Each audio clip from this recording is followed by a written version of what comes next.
DMTV Info, votre chaîne d'information en temps réel. La politique, la santé, le sport, les faits de société, la musique, les rumeurs et bien plus encore. Vous découvrirez cela dans notre chaîne DMTV Info.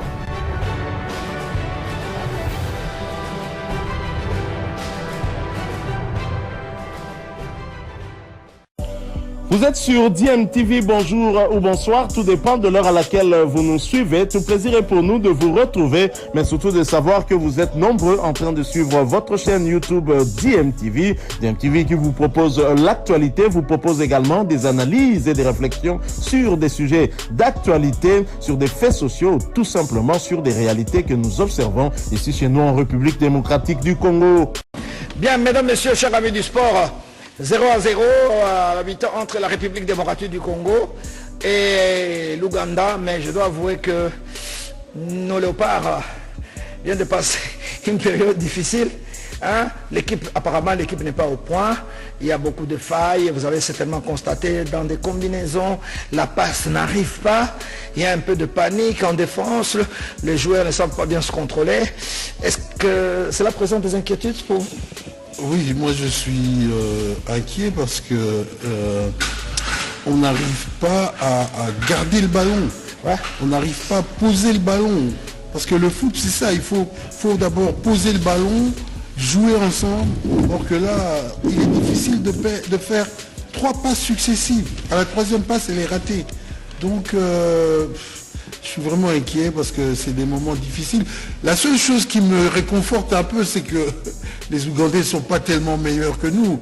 Ils sont probablement physiquement plus forts que nous. Ils ont la cohésion. Ils sont plus forts physiquement, je trouve, que eux. Oui, c'est le système anglais. Ils vont à l'abordage, ils se battent sur tous les ballons. Tout à fait. Mais nous, on n'arrive pas à... Contre une équipe pareille, il faut arriver à poser le jeu, à garder le ballon et faire courir l'adversaire.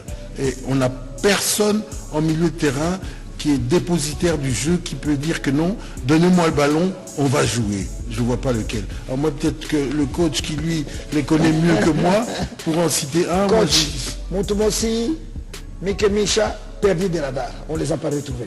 Parce qu'au niveau, moi j'ai vu qu'il y a 3 constats que j'ai faits dans la préparation athlétique d'avant-match. On a senti que notre équipe a commencé timidement. Dès les premiers duels, on a senti que les Ougandais avaient déjà pris l'ascendance. C'est ça. Même au niveau du bloc équipe, les Ougandais ils sont compacts. On essaie qu'ils essaient un peu de combiner.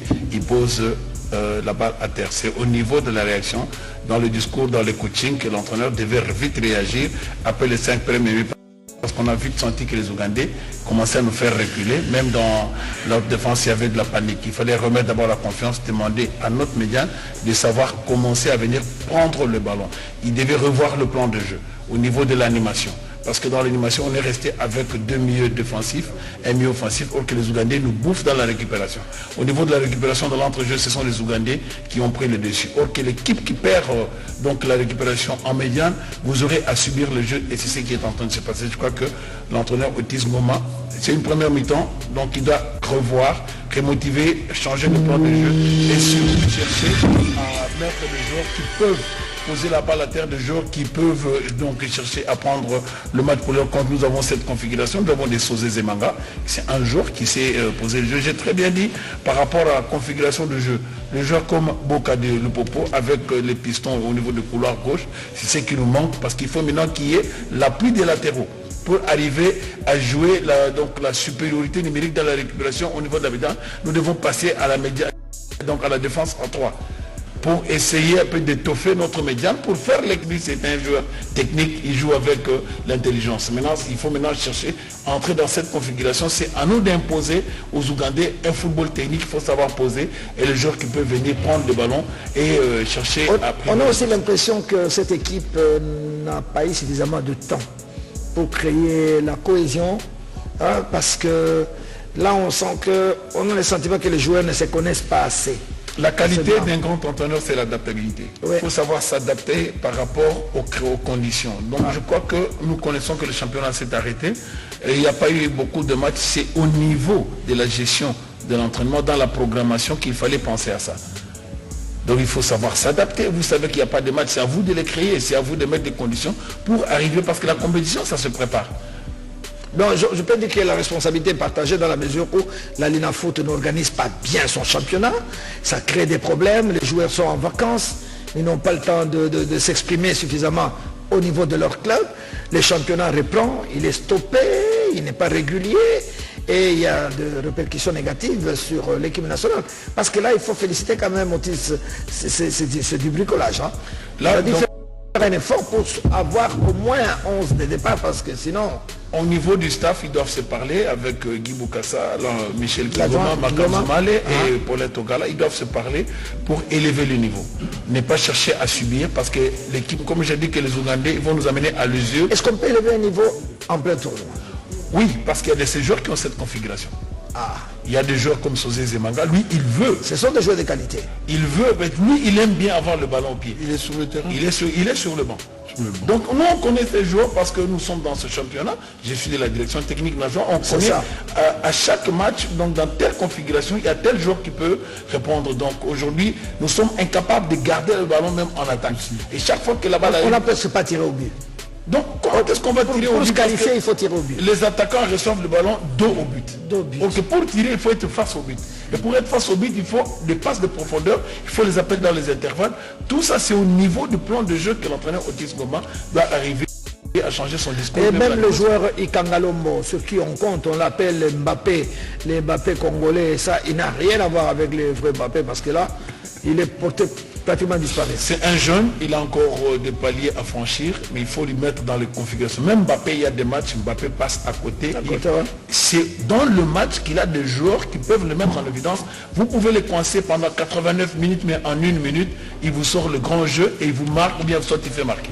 Alors, juste pour rester un peu positif, parce que tout ce que nous disons maintenant est vraiment péjoratif. Péjoratif mais réel. Hein, parce que nous sommes en train d'analyser la manière dont c'est la réalité. Ce que je peux dire que jusque-là, c'est 0-0 à la mi-temps. J'espère que pendant la pause, le coach et son staff vont remotiver les garçons. Revoir le plan de jeu, l'animation doit changer. À peu près, il y a des acteurs qui peuvent plus revenir sur le terrain. À peu près tout ce que le coach a dit. Il y a ceux qui peuvent pas revenir, mais au niveau de l'animation, on doit changer. Donc ce qui fait qu'on doit donner beaucoup de boulot à Isama et à Luzolo. Alors je crains pour demander à ceux qui Kangalozo et Kinzoum qu'ils viennent dans l'entrejeu pour réduire des espaces, parce qu'il faut qu'il y ait créer des espaces dans le dos des défenseurs. Là où Isama peut plonger, là où Luzolo peut plonger, et ça va donner des arguments. Et maintenant Kikassa et Mutumo aussi, ils auront le temps d'être tout près ensemble, donc ça peut nous permettre de conserver là. Mais j'ai perdu une chose. Les coachs ougandais a observé la RDC qui n'avait pas en première mi-temps. Donc là, coach, bien vu. Je crois que tu connais bien tes enfants là.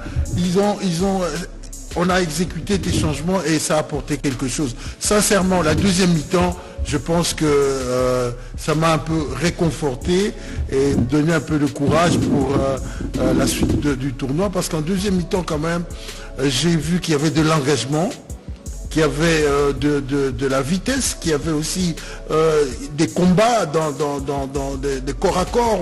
On ne se laissait pas dominer comme c'était en première mi-temps par la masse athlétique des Soudanais et des Ougandais. Et je pense que ça, c'est de bon augure pour la suite. Guillaume, déçu? Déçu et puis à moitié satisfait. Parce que nous, notre souhait, c'était d'entamer par une victoire, parce que c'est un mini championnat. Donc ça va se jouer au décompte final avec 2 points. Donc il fallait commencer par une victoire. Mais nous l'avons déjà bien dit que ça allait être un match compliqué parce que les Ougandais allaient nous imposer un match physique. Et ça allait être un match qui allait se jouer sur le duel. Et heureusement qu'ils ont su résister. Mais c'est au niveau de la gestion de ressources humaines, je crois qu'il faut qu'on arrive à tirer des leçons pour que le prochain match, parce que les Ivoiriens, c'est un football rapide. Ils sont très techniques et rapides. Et les Sénégalais, ce sont des techniciens. Je crois que nous devons maintenant arriver à sortir une grande équipe et savoir qu'un faux pas n'est pas permis, mais le plus important, ce n'est pas perdre. Comme nous venons de faire un match nul, il faut maintenant voir le résultat du second match. Et c'est là maintenant, je crois que la RDC, nous devons éviter des calculs en second match. Nous devons à tout prix chercher à gagner et aligner les joueurs qu'il faut, parce que la RDC n'en vont plutôt à l'erreur.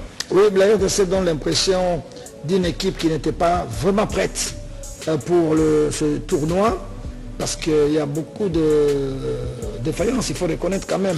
La circulation des ballons n'est pas très claire, il y a la dernière passe qui n'arrive pas, il y a des hésitations, c'est comme si les joueurs ne se connaissent pas, ils se découvrent la première fois. Sans vouloir vous contredire, directeur, il faut voir le match en entier. Tout ce que vous dites là, en première mi-temps, c'était flagrant. Mais force est de reconnaître qu'en deuxième mi-temps, quand même, il y a eu quand même un mieux, une amélioration. Et on espère que, à force de jouer comme ils ont joué ce match-ci, le prochain match, ils vont peut-être l'entamer dès le départ, comme ils ont joué la deuxième mi-temps. Ça dépendra du choix de l'entraîneur aussi. J'ai très bien dit que c'est au niveau de l'animation, au niveau du plan de jeu. Parce qu'après avoir observé une première mi-temps, on a vu les points forts de l'équipe adverse, on a vu nos faiblesses. C'est été maintenant à nous qui avons la charge technique de donner la matière aux joueurs, de savoir changer pour adapter par rapport à l'adversaire. Je crois qu'ils vont tirer des leçons parce que le DTN nous a dit sur place. C'est aussi l'Algérie. Oui, c'est aussi le rôle donc, pour lequel il s'est déplacé, c'est pour arriver à donner de la matière parce que tous ceux qui sont sur le banc, la majorité, ce sont les gens qui sont à, comment dirais-je, sous sa supervision en tant que directeur technique. Alors Guillaume, vous faites partie de la commission technique au niveau de la Fédération congolaise de football association. Est-ce que vous allez entrer en contact éventuellement avec les directeurs techniques et Loussadou qui se trouvent sur place ou avec Otis Redding parce que le match, je dis Otis Redding, lui c'est un chanteur, c'est Otis Boba. Et le prochain match c'est mercredi à 17h contre la Côte d'Ivoire. Est-ce que vous entrerez en contact avec eux éventuellement? Bon, nous avons un autre groupe au niveau de la direction technique nationale. Et ça, Kinshasa? Oui, non, sur WhatsApp. Vous allez vous retrouver? Oui, avec le DTN nous a dit on va échanger. Parce que aussi avec Otis Ngoma, on a de très bonnes relations. Parce que je vous dis que je faisais partie de ceux qui supervisaient l'équipe du Tchad. J'étais en stage avec en Algérie. Donc je crois que même si je n'ai pas effectué le déplacement, je suis congolais, c'est le devoir, c'est la patrie. Nous devons échanger parce que moi je suis les championnats régulièrement, on maîtrise tous les jours. Je crois que c'est ça notre rapport. C'est ça notre contribution, nous allons échanger, mais la dernière décision reviendra à Otis parce que c'est lui qui est sur place en Algérie. Alors, amis sportifs, jusqu'à présent, il n'y a qu'un seul but marqué sur 3 matchs. Beaucoup de faiblesses donc au niveau des attaquants. 0-0 Éthiopie-Mozambique, 0-0 RDC-Ouganda, 1-0 Algérie-Libye sur penalty. Bon, c'est la première et deuxième journée, il faudra attendre. Oui. Il y a 32 matchs au total, 32 moins 3.